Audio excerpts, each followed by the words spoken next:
So this is part 2 of fractions of fractions. What we discovered in part 1 was that a half of a third was equal to 1/6, and that 2/3 of 3/4 was equal to 6/12.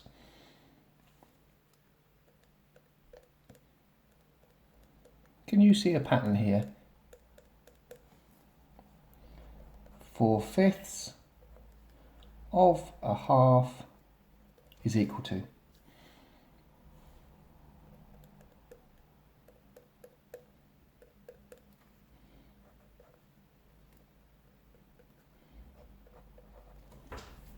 Now, let's clarify something. What are 3 lots of 5? When I say 3 lots of 5, you probably think that means 3 multiplied by 5. 3 lots of 5 is the same as the multiply. So when I say a half of a third, you can imagine I said half multiplied by a third.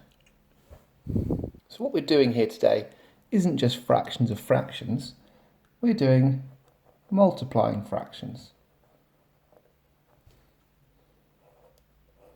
And we can take our previous rule and develop it further.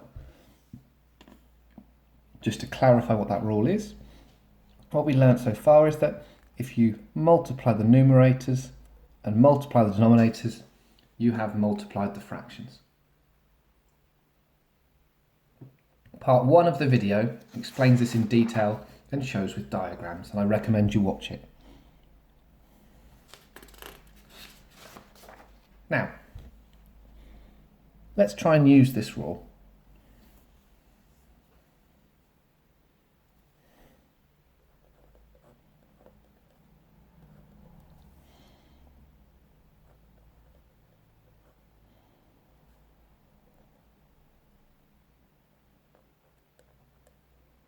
Three fifths times 15 over 21. Well, 3 times 5 I can work out over here. 3 times 5 is 15.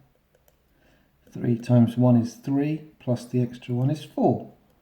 So the numerator is 45. 21 times 5. 5 times 1 is 5. 5 times 2 is 10. So there we have. Now, we have just multiplied fractions, and you will get a correct answer. But look at the answer. What do you see that perhaps can be improved upon? Well, I think you're right. This fraction here is not simplified. So we can now try and simplify this fraction. Both numbers are in what times table? That's right, they're both in the 5 times tables. Divide them both by 5 to simplify the fraction.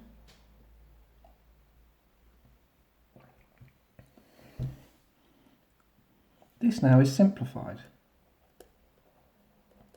But is it fully simplified? No, it's not. We can go further.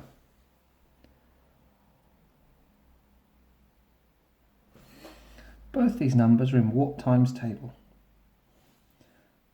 It's not an even number. Remember to check in order. So if they're not in the 2s, the next number you check is the 3s. Well, 9 is, and 21 is. So we divide them both by 3. This is the basics of multiplying fractions. And this is one method with which you can multiply fractions. Now, what we're going to have to look at is some alternative ways of doing it to ensure that we found the best way. So,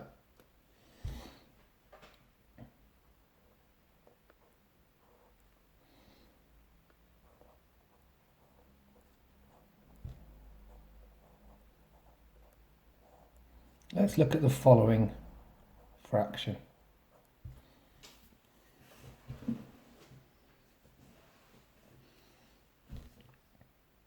Now, I know what you're thinking.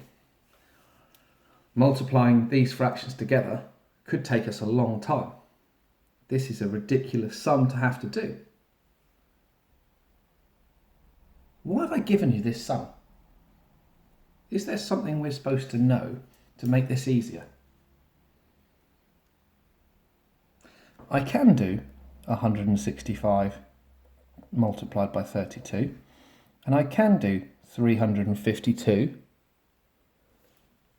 multiplied by 55.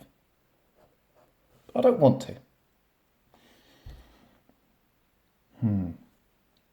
What I'm going to get from this is I'm going to do that multiplied by that, and I'm going to do that multiplied by that. How can I make this easier for myself? Well, look at the fraction. Can you see anything that perhaps we can simplify before we start work?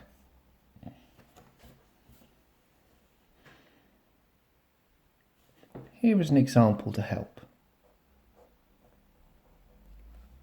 5 over 10 is actually 5 times 1 over 5 times 2.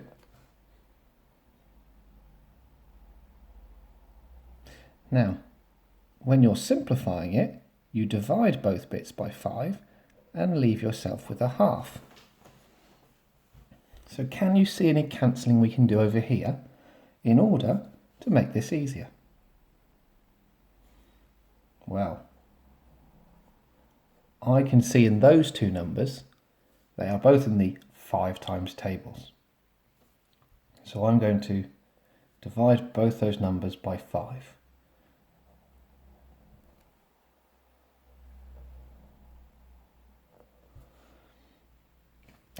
When I've divided them by 5, I write the numbers here small. Now, if you look at the two numbers we've now got in our simplifying, you'll see, actually, I can simplify them again. They're now both in the 11 times tables. So I'm going to divide them both by 11. This is the equivalent of doing it like this.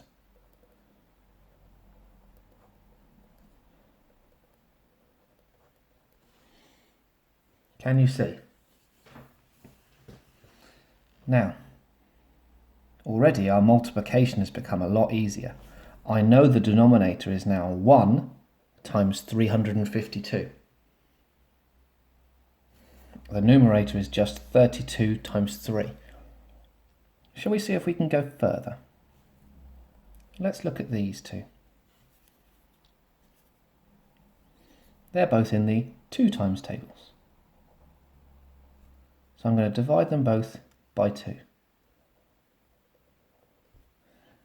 They're both still in the 2 times tables.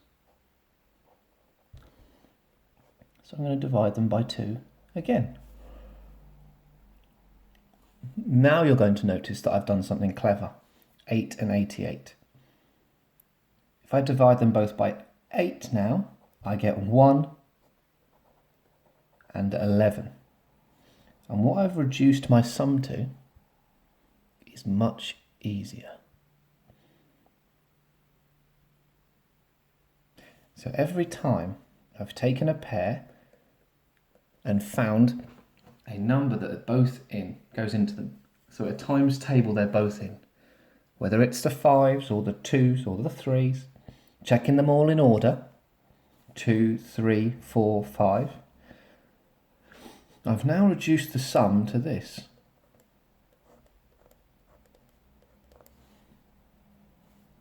Which I think you're all confident in telling me is that. Now this method, where you cancel before you multiply, is called cross cancelling.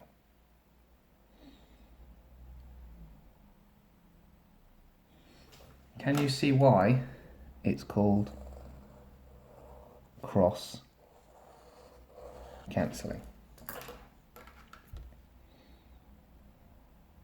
In the next part of this video, I will go through several more examples to make sure you feel confident.